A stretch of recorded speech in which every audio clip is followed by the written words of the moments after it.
Então, como a gente tem que falar rapidinho, né? A gente lembra que as cefaleias e enxaquecas são uma das maiores causas de procuras no nosso consultório e no pronto atendimento, né? E existem vários fatores com relação à etiopatogenia, como acometimento pelas energias perversas, vento e calor, mucosidade, umidade, né? Vazio de Qi, principalmente quando ele é do Shenrin, tá? E, na medicina tradicional chinesa, você costuma classificá-la de acordo com o que você está encontrando. Ela pode ser de tendinomusculares, de canais curiosos, de distintos, de canais de energia principais ou Jing-Lu que são afetados. Como não dá para a gente falar de todas elas, tá? Vocês podem dar uma procura no Dr. Google, botar lá cefaleia, doutora Cláudia Misorelli, vai entrar uma aula em PDF do Centeral que tem tudo, todos os pontos, então ninguém precisa se preocupar em ficar anotando ponto, não. Tá? Então, eu escolhi uma das principais, que assim, eu acho que é o que a gente mais vê na nossa clínica diária, tá? Que é a enxaqueca. Né? Geralmente... Opa, desculpa. Para dar o laser? É o vermelhinho? Obrigada.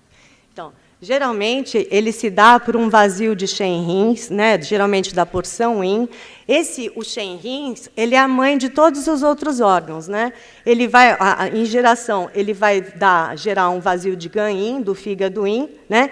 Com isso, a gente tem um aumento do Gan-Yang, você tem uma maior sintomatologia de Gan-Yang. O Gan, ele é um Zhang, então ele não pode sofrer tudo, que senão tem horror. Então ele vai jogar ou na víscera dele, ou em todas as coisas em que ele cuida, tipo unha, né, tendões, essas coisas todas. Então ele jogou para o Dan Yang, para a vesícula biliar, ela fica Yang também. Então o que a gente começa a ter?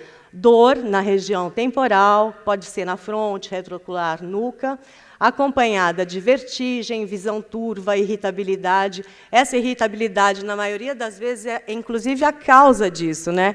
Porque uma mulher irritada, uma mulher na TPM, né? A gente sabe que o GAN ele cuida de todo o trato reprodutório, né? Então, assim, TPM é tipo, tô puta mesmo, né? Assim, baixou eixo caveira, a mulher chegou e é um horror, né? Então, assim, ela está super irritada e ela vai acabar ficando mais yang ainda, gerando todo esse quadro, né? Como o GAN ele pode, por dominância, atingir o Pi, você vai ter náuseas e vômitos, ele gera o coração, esse yang vai causar opressão torácica, taquicardia. Então, o que a gente faz? Você pegou, acalmou lá, que nem o Dr. Lin falou para a gente, né? Você faz os pontos principais e você conseguiu localizar que cefaleia é aquela.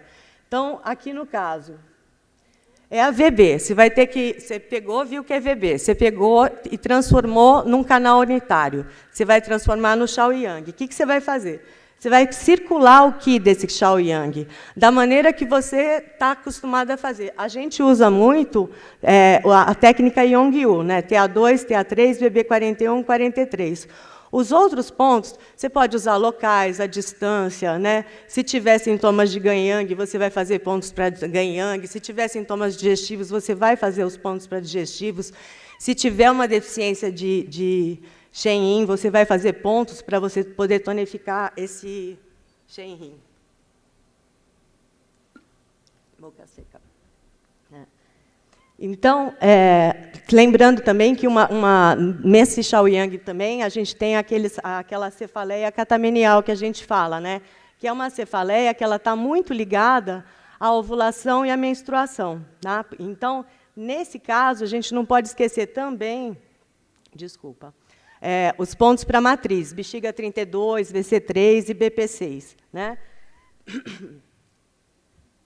Então, como é que a gente faz esse tratamento de uma maneira fácil lá no pronto atendimento da Unifesp, nas nossas coisas?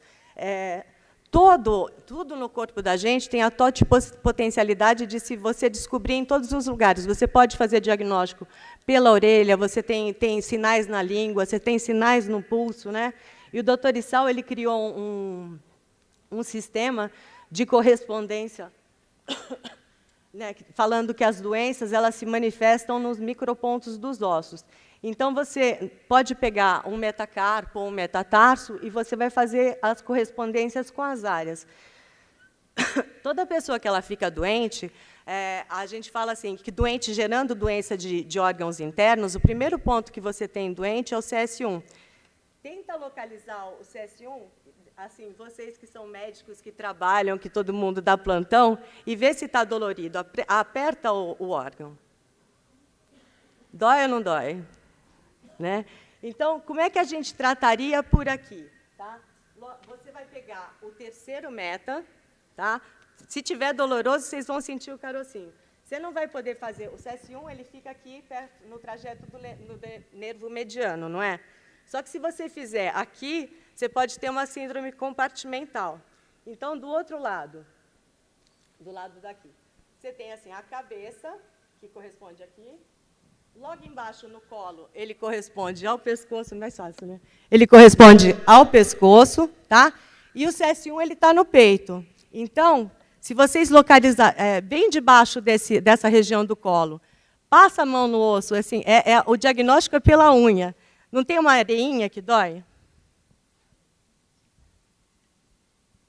Tá? Esse ponto, é no periósteo que você vai agulhar. Tá? Isso daqui é só para dar um exemplo.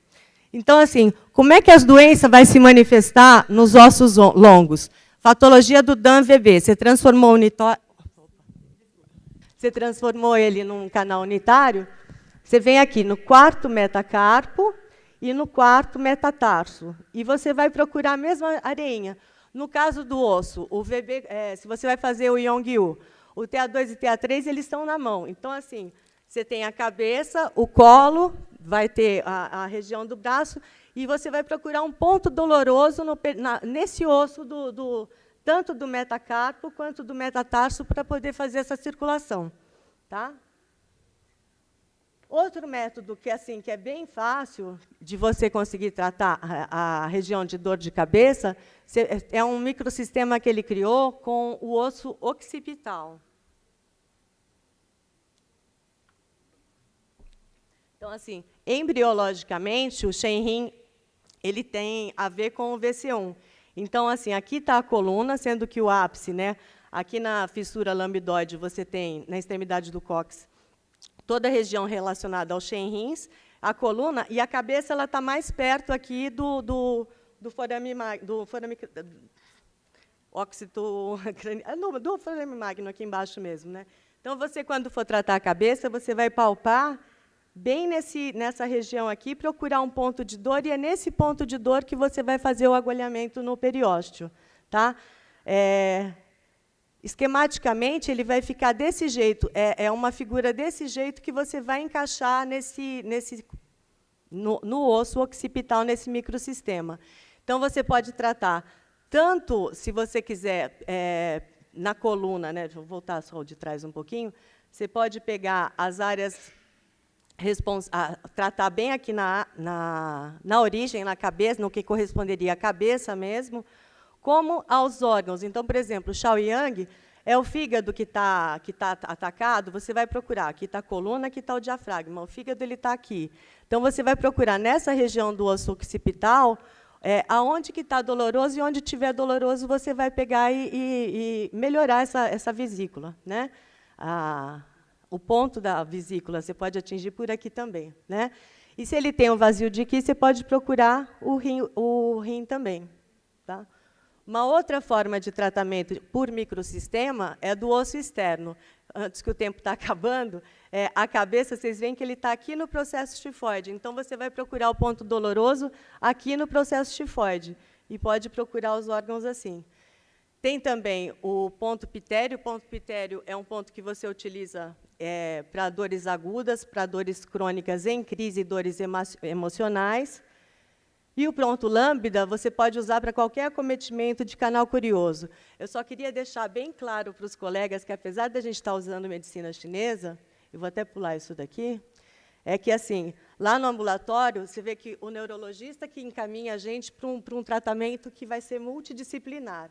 A gente faz o tratamento de acupuntura médica, o paciente ele é orientado a manter um diário da dor. Você vê que, no começo, ele tem, segundo a escala de dor, ele vai anotar lá quando ele teve dor, quais os sintomas, na escala, qual que era a dor. O tratamento alopático ocidental que ele fez, se ele apresentou manhã, tarde e noite. No começo, ele vem até 2 vezes por semana e continua tendo crise, apesar do tratamento.